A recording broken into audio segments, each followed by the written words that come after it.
ખેડા જિલ્લામાં ચાંદીપુરા વાયરસની એન્ટ્રીથી આરોગ્ય વિભાગમાં ખળભળાટ. કઠલાલ તાલુકાના મિર્ઝાપુર શીરાની મુવાડી અને કપડવંજ તાલુકાના સાલોડ ગામમાં ચાંદીપુરા વાયરસના શંકાસ્પદ કેસ નોંધાયા. બંને બાળ દર્દીઓને સારવાર અર્થે ગાંધીનગર હોસ્પિટલમાં ખસેડવામાં આવ્યા. શંકાસ્પદ કેસો સામે આવતા આરોગ્ય વિભાગ એક્શન મોડમાં. અલ્તાફ શેખ, કપડવંજ. હું ડૉક્ટર વાય એ પઠાણ, રોગચાળા અધિકારી, નડિયાદ.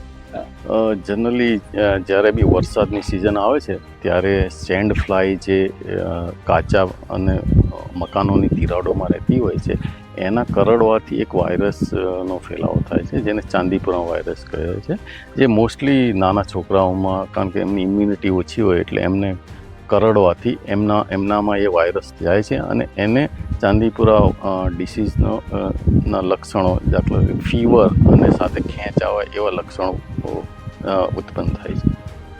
અહીં જે કપડવંજના માં જે આ ચાંદીપુરા વાયરસનો સસ્પેક્ટેડ કેસ મળ્યો હતો એમાં એને ફીવર સાથે ખેંચ આવી હતી, જેથી અહીંયાના કપડવંજના પીડિયાટિશિયન પાસે એને દાખલ કરવામાં આવ્યો હતો. પરંતુ એક જ દિવસમાં એને ફીવરની સાથે ખેંચના સિમ્ટમ્સ આવતા એને મોટી હોસ્પિટલ જીમર્સમાં ગાંધીનગર ખાતે દાખલ કરવામાં આવ્યું છે, જે હાલે સારા બાળ રોગ નિષ્ણાંતોની સીધી દેખરેખ હેઠળ એની સારવાર ચાલી રહી છે.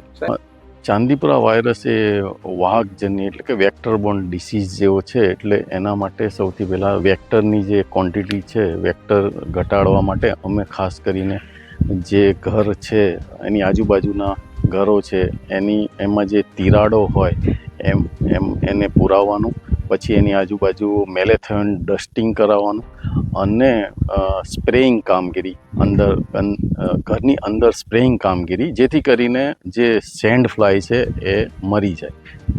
એ કામગીરી અત્યારે હાલ કરાઈ રહ્યા છે. હાલ અમારે 16 પીએચસીની લગભગ 10 ટીમો કામ કરી રહી છે આ એરિયા અને આજુબાજુના બીજા 10-15 ગામોમાં. બીજા કોઈ કેસો નથી એ શોધી રહી છે, પણ હાલ અમને આ એક જ કેસ મળ્યો છે.